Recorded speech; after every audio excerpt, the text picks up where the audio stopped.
Hi, everybody. Well, we talked about the 4 thermodynamic processes up top here. And now I'd like to go through and I'd like to talk about all 4 thermodynamic processes in a conceptual context. This will be on pages 8 and 9 of your unit packet. And so now we're just going to learn a little bit more about each gas process and how it works and just kind of understand a little bit more about it. This the pages where you could read up on these processes to gain your own personal perspective are pages 366 through 375 in your textbook. And I would say, based on what we've covered here, if you want to learn a little bit more, definitely read through or at least skim those pages, maybe look at diagrams closely, but we're going to begin right here. So let's look through our questions first. Is it possible for no work to be done, yet the internal energy of a gas changes? What must remain constant and what must be changing? Well, we're talking about isochoric in this first section. And so if isochoric means, what does it mean again? Volume stays the same. So volume stays constant. And if we remember, when volume stays constant, no work is done. Those two go hand in hand. That might even be like a note card moment for you. If the volume staying constant, no work is done. If no work is done, the volume stayed constant. They go together always. So how is it possible that if the volume stayed constant, it was fixed in this position the whole time, how is it that I can see something like a change in internal energy? How is it that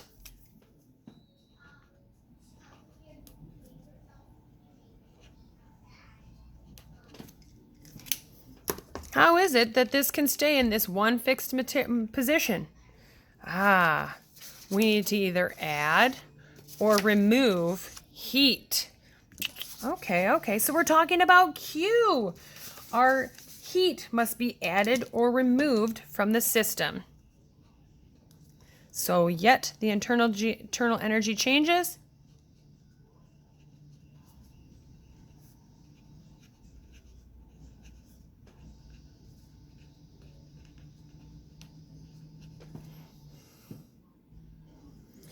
What must remain constant and what must be changing? Well, all right. Well, we already kind of talked about that. The volume must remain constant. And what changes? The pressure.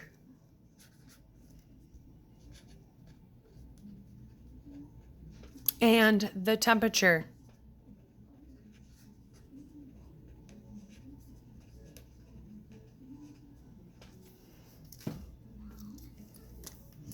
Our last question asks us to sketch a graph of this scenario. So whenever we have these pressure versus volume graphs, what we're doing is we're allowing this to just be another way for us to take an inventory of what took place in the graph and kind of observe the process. So let's have it go like this. Remember, volume stays constant, so that's why I've got the line just going vertically upward.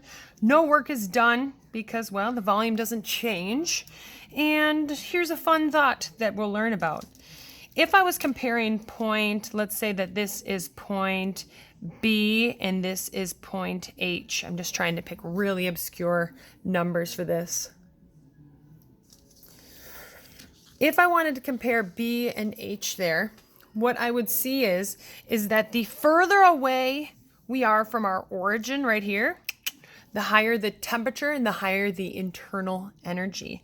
So if I was going to compare here and I was going to say, well, which place has a greater temperature, B or H? H has a greater temperature.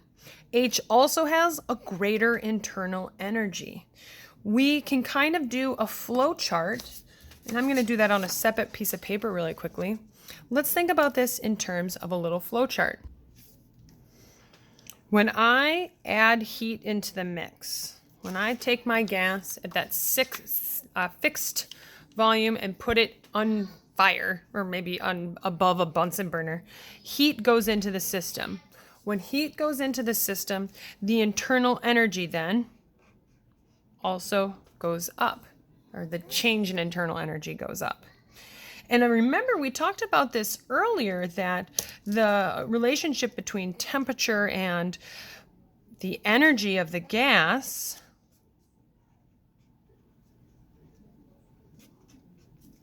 is a direct relationship. And so when my energy goes up, so does my temperature. And well, when my temperature is going up and my energy is flowing into the system, that's also going to cause an increase in pressure, especially because I have fixed the volume in place. I'm letting that volume not change that whole time. Now, sometimes it's at this point that people will say, wait a second, you have a U here, but you have a K there. Both are representing energy. It's just that when we talk about it with our ideal gases, we are saying that it's just one type of gas, and so there's no bonds, which allows us to imply that our K and our U represent the same thing, because our internal energy of our gas is the kinetic energy, because there's no potential energy, because there's no bonds, because there's only one type of gas. Honestly, if that gave you a little bit of a moment, I would recommend you actually maybe just rewind that part right there, because what we're saying is it's one type of gas, so there's no bonds between those gases. So there's no potential energy. And so the energy of all the molecules is just kinetic energy.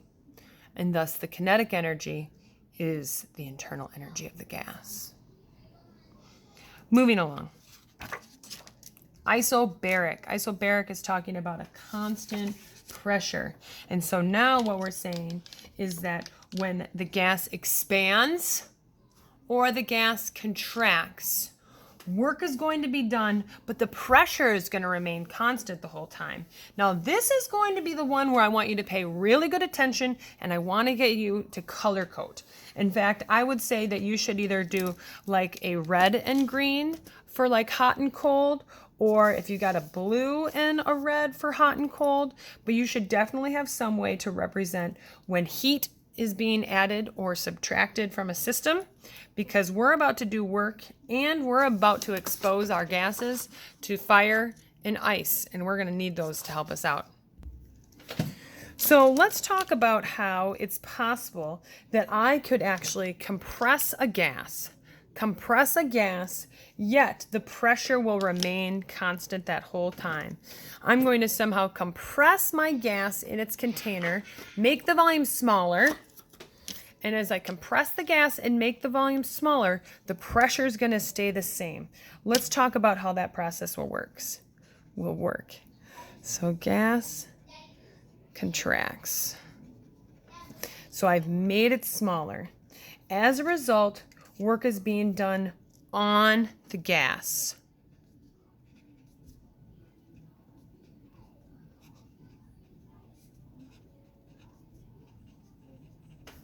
I don't have a highlighter here right now. At least I don't think I do. Nope. So I'm just going to use my yellow pen to do a little bit of underlining. If I had a highlighter, I'd highlight stuff. So when the gas contracts, the work is being done on the gas. And so work itself, the mathematical form of work, is going to be a negative value.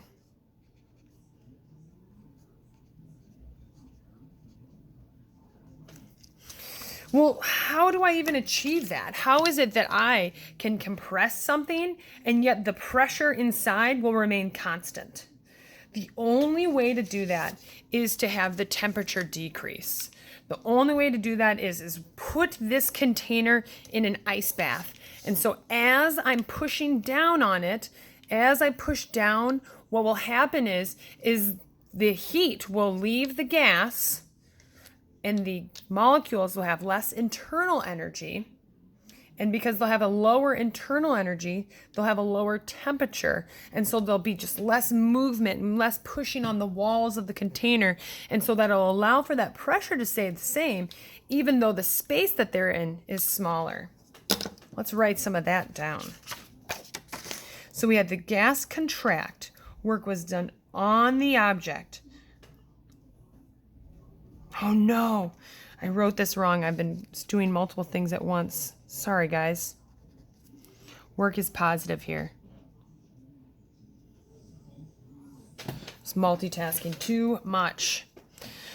So work is positive. But what we're going to see again is we took this, we're pushing it down and we're taking the heat out. So our heat is leaving the system.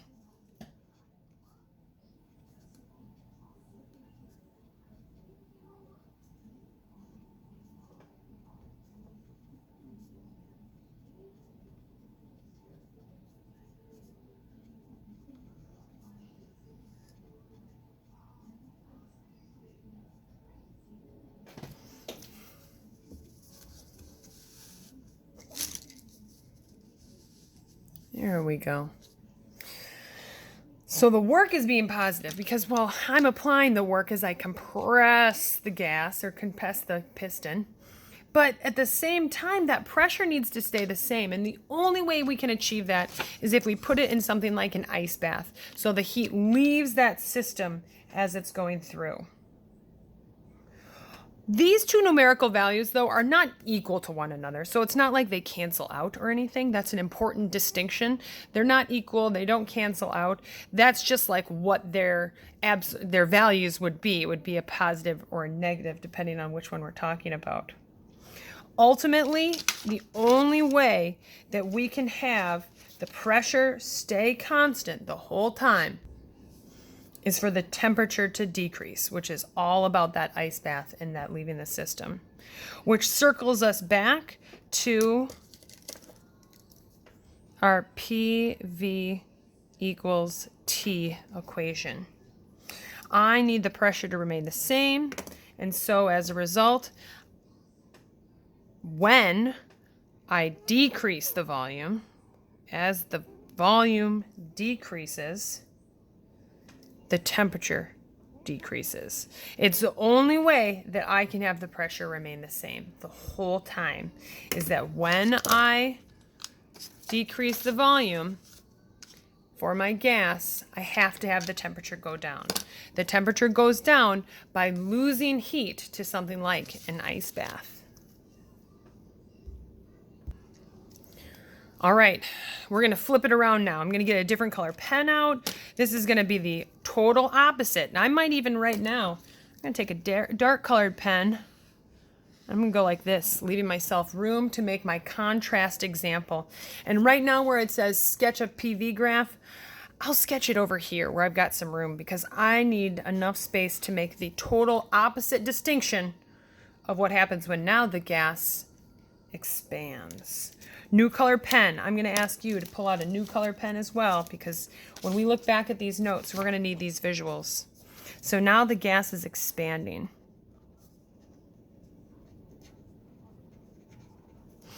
When the gas expands, what we're talking about is the container is getting bigger the whole time.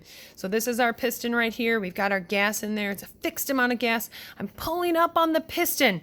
So how is it that the volume is getting bigger? Work is being done by the gas. How's the pressure staying the same? We're going to add some heat. So let's get a little bit down though.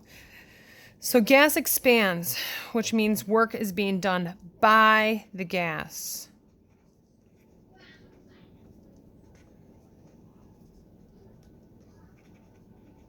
Remember, if I had a highlighter, I would highlight by, but I don't have a highlighter, so I'm just underlining it.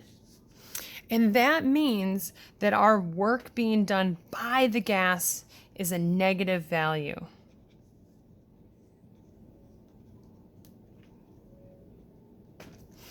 Well, again, conceptually, how is it that I'm making a container bigger, yet while I make that container bigger, the pressure rather is staying the same? Well, I got to give some heat into that system to excite all the molecules in there. So even though there's more room for those molecules to move around, they're still really excited, still moving all over, pushing against the container.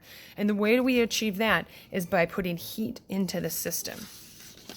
So our heat is positive.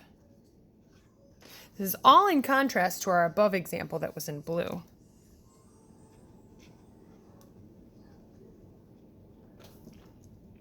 The only way to achieve that is to put it under a Bunsen burner or put it in a hot oven or put it in the sun, anywhere where I can have a heat going into the system.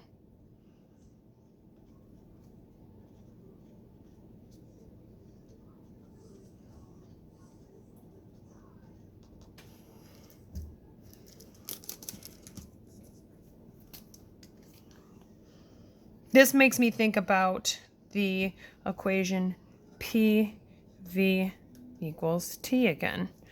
Remember we said that the P needs to stay constant, but the volume got bigger.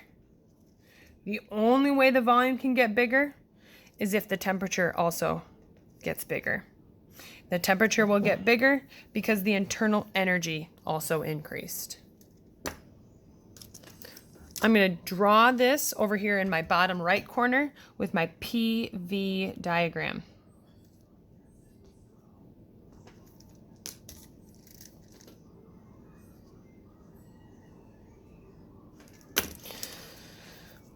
We'll label these spots just 1 and 2. I'm feeling a little uncreative right now. And so 1 and 2, we talked about it here when we were talking about isochoric. The furthest from our origin has the greatest temperature and greatest internal energy.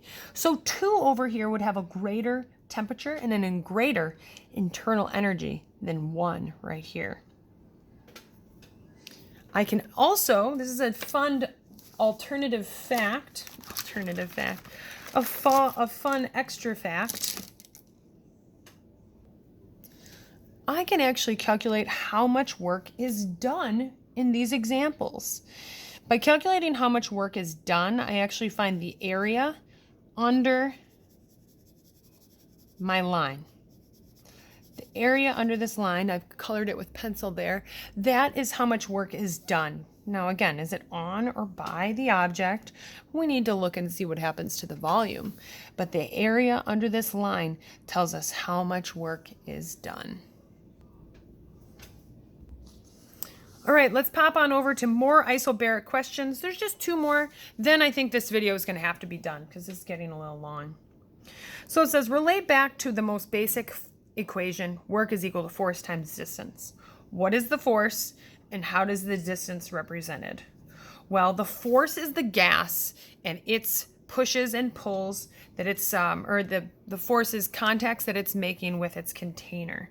And when I think about that, I think about the force. Is it being pulled outward?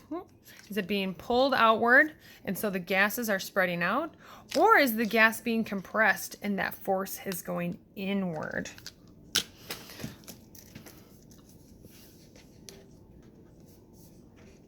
So the force comes from the gas as it's being compressed or as it's being pushed outward.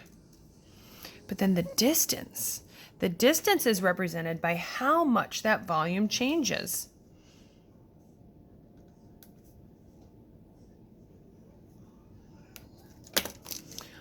Well, if you recall, this whole graph is telling us about what happens to the volume. Point 1, point 2. We can even say V1, V2. Well, it's really, the equation is work is equal to force times a change in distance. Well, really, we can say it's work is equal to force times a change in volume when we're thinking about the work being done. That distance now is how much the volume is changing as it's going from position 1 to position 2.